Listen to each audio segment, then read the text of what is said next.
미국 주식으로 돈을 벌고 싶다. 아마 많은 분들이 이런 생각은 하시는데, 막상 어디서부터 시작해야 할지 좀 막막할 때가 많아요. 정보가 너무 많아서 길을 잃는 느낌이랄까요? 맞아요. 정말 망망대해에 조각배 하나 띄워놓은 그런 기분이죠. 월스트리트 최신 정보는 시차 때문에 뭔가 한 발 늦는 것 같고 전문 용어들은 또 외계어 같고요. 예전에는 이게 뭐 개인 투자자의 숙명 같은 거였어요. 바로 그 지점 때문에 오늘 저희가 살펴볼 자료, 이 챗 GPT AI 활용 미국 주식 투자 프롬프트 가이드가 진짜 흥미롭더라고요. 이 자료는 AI의 등장이 그 기울어진 운동장을 평평하게 만들었다. 이렇게 선언을 해요. 네, 그렇죠. 심지어 워런 버핏의 통찰력을 1초 만에 빌려 쓰는 방법이 생겼다. 이렇게까지 표현하던데요. 표현이 아주 강렬하죠. 근데 그게 핵심을 정확히 꿰뚫고 있는 말이거든요. 그래서 오늘 우리가 좀 집중적으로 파고들 질문이 바로 이겁니다. 과연 AI가 어떻게 개인 투자자를 위한 가장 똑똑한 내비게이션이 될 수 있는가? 내비게이션이요? 네, 여기서 중요한 건 자료에서도 계속 강조하는데 AI한테 운전대를 아예 맡기는 뭐 자율주행이나 자동매매 이런 게 아니라는 점이에요. 아, 그게 아니군요. 근데 그보다 훨씬 더 강력하고 지속 가능한 방법을 이야기하는 거예요. 뭐랄까, AI라는 세계 최고의 분석가를 내 차 조수석에 태우는 거죠. 아, 조수석에요? 네, 최종 목적지까지 운전은 내가 직접 하지만 옆에서 가장 빠르고 안전한 길을 계속해서 조언해 주는 거예요. 과거에 기관 투자자들만 할 수 있었던 그런 전문 분석을 이제는 뭐 새벽 3시에도 내 침대 위에서 할 수 있게 된 거니까요. 그런 시대의 투자법을 한번 구체적으로 들여다보려고 합니다. 최고의 분석가를 조수석에 태운다. 와, 그 비유가 정말 와닿네요. 그럼 그 분석가가 우리한테 어떤 슈퍼파워를 주는지부터 한번 풀어보죠. 과거 주식시장은 정보의 양이나 질에서 기관이랑 개인 투자자 사이에 넘을 수 없는 벽 같은 게 있었잖아요. AI가 그걸 어떻게 무너뜨린다는 걸까요? 핵심은 딱 두 가지 능력이에요. 전문가 수준의 분석 능력, 그리고 24시간 잠들지 않는 개인 비서. 이 두 가지를 동시에 얻게 된 거죠. 전문가 수준의 분석이랑 24시간 개인 비서라. 와, 24시간 비서는 좀 쏠깃한데요. 일단 분석 능력부터 보면 예전에는 펀드 매니저들이 며칠씩 보고서를 파고들어야 가능했던 분석들 있잖아요. 네네, 그렇죠. 특정 기업의 재무제표를 해석해서 뭐 재무 비율을 계산하고 경쟁사랑 하나하나 비교하고 또 산업 트렌드 속에서 이 회사가 어디쯤 있는지 파악하고 실적 발표 행간에 숨은 리스크를 찾아내고 이런 것들이요. 맞아요. 그런 건 뭐 일반 직장인이 하려면 주말에 그냥 통째로 반납해도 어림도 없었죠. 이제는 AI한테 제대로 된 질문 몇 번만 던지면 단 몇 분 만에 보고서 초안을 받아볼 수 있는 거고요. 어젯밤 발표된 엔비디아 실적 핵심만 요약해줘라거나 방금 나온 FOMC 성명서가 내 포트폴리오에 미칠 영향은 이런 질문에 AI는 잠들지 않고 즉각 답을 주죠. 감정적인 패닉에 빠지기 전에 객관적인 데이터를 먼저 확인할 기회를 주는 거예요. AI는 감정이 없으니까요. 아, 그렇군요. 이 시장이 막 폭락해서 공포에 질렸을 때 AI한테 과거의 비슷한 폭락장에서 내 포트폴리오에 있는 종목들은 어떻게 반응했었어? 이렇게 물어보면서 냉정을 찾을 수도 있겠네요. 바로 그거예요. AI를 내 감정의 흔들림을 막아주는 든든한 댐으로 활용하는 거죠. 그게 AI가 개인에게 준 진짜 슈퍼파워라고 할 수 있습니다. 정말 흥미롭네요. 그럼 이제 구체적인 방법으로 들어가서 어떤 AI를 어떻게 활용해야 할까요? 자료에서는 책 GPT, 구글의 제미나이, 엔트로픽의 클로드, 이 세 가지를 거의 AI 삼총사처럼 언급하던데 각각 어떻게 골라 써야 할까요? 네, 이 AI 삼총사는 각자 잘하는 분야가 좀 달라서 마치 연장통에서 상황에 맞는 드라이버를 꺼내 쓰는 것처럼 활용하는 게 중요해요. 오, 연장통이요? 재밌는 뷰네요. 그럼 하나씩 짚어주시죠. 먼저 구글의 제미나이는 최신 정보에 가장 강해요. 구글 검색 엔진이랑 실시간으로 연동이 되거든요. 아, 그렇죠. 구글이니까. 네, 어제 미국 증시 마감 현황을 최신 뉴스와 함께 요약해줘처럼 지금 당장의 정보가 필요할 때 가장 강력한 연장인 셈이죠. 그리고 또 하나의 필살기가 이미지 인식이에요. 기술적 분석에 쓰는 주식 차트 이미지를 캡처해서 던져주고 이 차트에서 보이는 패턴이랑 그 의미를 설명해줘. 이런 요청도 가능하죠. 와, 차트 분석까지요? 이건 거의 애널리스트 한 명을 옆에 데리고 있는 거나 마찬가지네요. 그럼 엔트로픽의 클로드는 어떤 특별한 연장인가요? 클로드는 뭐랄까 기억력이 좋은 만능 스패너 같아요. 프로젝트라는 아주 독특한 기능이 있거든요.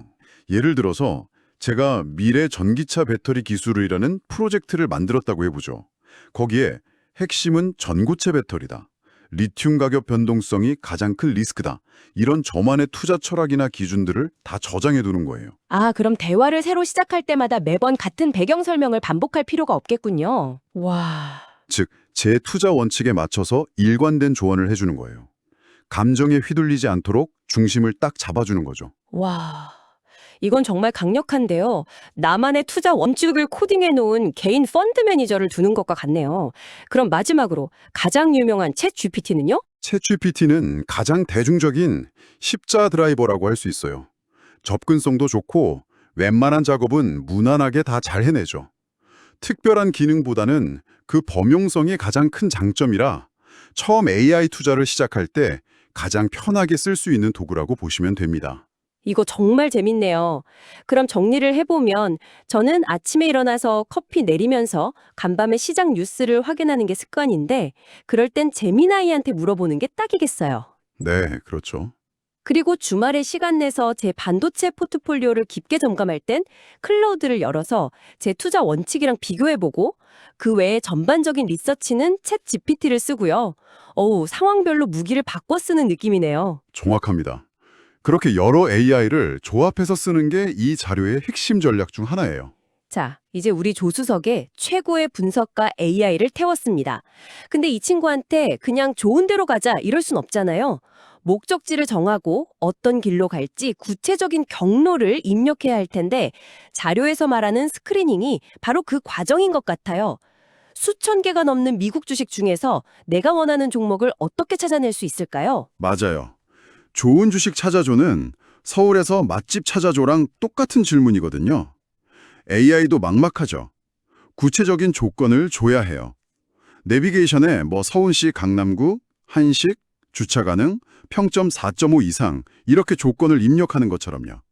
자료에 나온 몇 가지 핵심 기준을 좀 소개해 드릴게요. 네, 어떤 조건들이 있을까요? 첫째는 시가총액, 그러니까 기업의 덩치예요.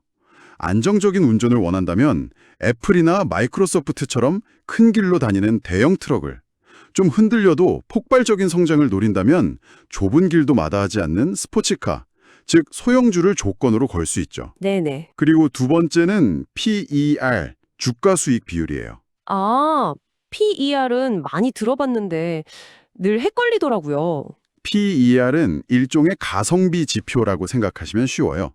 이 회사가 1년에 100억을 버는데 그 회사를 통째로 사는데 얼마가 되는지를 보여주는 가격표인 셈이죠.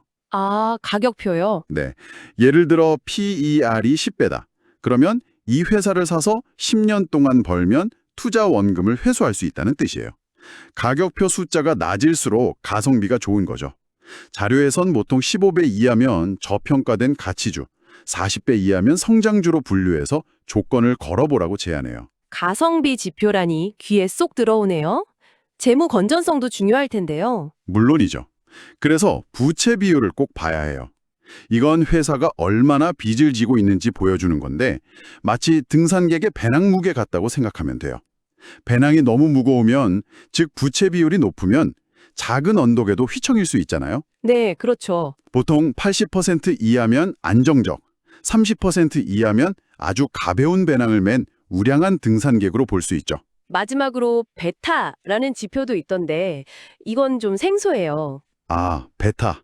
베타는 시장 전체의 움직임에 개별 주식이 얼마나 민감하게 반응하는지를 보여주는 지표예요. 자료에선 롤러코스터의 높이에 비유하는데 아주 찰떡 같은 표현이에요. 롤러코스터요? 네. 시장 전체의 움직임을 1이라고 할 때 베타가 1.5인 주식은 시장이 10% 오를 때 15% 오르고 10% 내릴 때 15% 내리는 아주 스릴 넘치는 롤러코스터에 타는 것과 같아요. 반대로 베타가 0.8이라면 좀 더 얌전하게 움직이는 회전목마에 가깝겠죠. 저는 놀이공원에서도 청룡열차는 못 타는데 그럼 베타 1.5 이상인 주식은 쳐다보지도 말아야겠네요. 하하, 바로 그거예요. 자신의 투자 멀미 수준을 알고 그에 맞는 베타 값을 조건으로 거는 거죠. 이제 이 조건들을 다 조합해서 AI한테 질문할 수 있는 거예요. IT 섹터에서 시가총액 1,000억 달러 이상인 대형주 중에 PER은 40배 이하이고 부채 비율은 80% 미만으로 안정적이며 베타는 1.2 이하인 종목 5개를 찾아줘. 이렇게요. 개별 종목이라는 나무를 보는 것만큼 혹은 그 이상으로 중요한 숲 전체의 흐름을 읽는 것. 바로 산업 섹터 분석입니다. 숲을 먼저 보라. 중요한 지점이네요. 맞아요. 아무리 좋은 나무라도 사막 한가운데 심으면 자라기 어렵잖아요. 지금 돈의 물줄기가 어디로 흐르는지, 즉 어떤 산업 섹터로 돈이 몰리는지를 먼저 파악해야 해요. 미국 증시는 크게 정보기술, 헬스케어, 금융, 에너지 이렇게 11개 섹터로 나뉘는데 이 섹터들은 경기라는 계절의 변화에 따라서 번성하는 곳이 달라져요. 이걸 섹터 로테이션이라고 부릅니다. 경기라는 계절에 따라서 유망한 산업이 바뀐다는 말씀이시군요. 네, 예를 들어 경기가 회복되고 성장하는 봄이나 여름 같은 확장기에는 기술, IT나 소비재처럼 성장에 민감한 섹터에 햇볕이 내리쬐죠. 반대로 경기가 둔화되는 가을이나 겨울 같은 침체기에는 어떨까요? 날씨가 춥고 배고파도 꼭 해야 하는 것들이 있겠죠. 뭐 병원에 가거나 먹고 사는데 필요한 생필품을 사는 것처럼요. 정확해요. 그래서 침체기에는 헬스케어나 필수 소비재처럼 수요가 꾸준한 소위 방어주 섹터가 주목받는 거예요. AI에게 현재 경제 지표들을 분석하게 해서 지금이 어떤 계절인지 판단하고 곧 다가올 계절에 유리한 섹터로 미리 씨앗을 옮겨 심는 전략적인 투자가 가능해지는 거죠. 아, 남들이 다 똑같은 나무를 찾고 있을 때 나는 아예 다음 계절에 가장 비옥해질 땅을 찾아가는 거예요. 이건 정말 중요한 관점이네요. 단순히 좋은 기업을 찾는 걸 넘어서 지금 경제 상황에 가장 적합한 산업 분야가 어딘지 먼저 파악하고 그 안에서 옥석을 가리는 것. 이게 바로 시장의 흐름을 읽는 진짜 투자가 되겠군요. 개별 종목 분석이 현미경이라면 섹터 분석은 망원경이네요. 맞아요. 그 두 가지를 모두 활용해야 비로소 균형 잡힌 시야를 가질 수 있습니다. 오늘은 AI라는 최고의 내비게이션이자 분석가를 조수석에 태우고 미국 주식시장이라는 거대한 도로를 달리는 법을 살펴봤습니다. AI는 더 이상 먼 미래의 기술이 아니라 정보의 격차를 없애고 우리에게 전문가의 눈을 빌려주는 강력한 도구였네요. 종목을 스크리닝하고 산업 전체의 흐름을 읽는 것까지 이 모든 걸 이제 내 손 안에서 할 수 있게 된 거고요. AI는 제2의 내가 되어서 감정적인 나를 붙잡아주는 든든한 파트너인 셈이에요. 정말 와닿는 말이네요. 자료에서는 시장의 심리를 보여주는 공포 탐욕 지수를 언급하면서 남들이 공포에 떨 때 매수하라는 격언을 이야기하는데요. 여기서 한 걸음 더 나아가서 이런 질문을 던져보면 어떨까 싶어요. 네, AI에게 매일 쏟아지는 금융 뉴스 헤드라인과 소셜미디어의 감성을 실시간으로 분석하게 해서 당신만의 개인화된 공포 탐욕 지수를 만들도록 할 수 있을까? 만약 가능하다면 그 객관적인 지표를 보고도 행동하지 못하게 막는 내 안의 가장 큰 적은 무엇일까? 한번 좀 깊이 생각해 볼 만한 질문인 것 같습니다.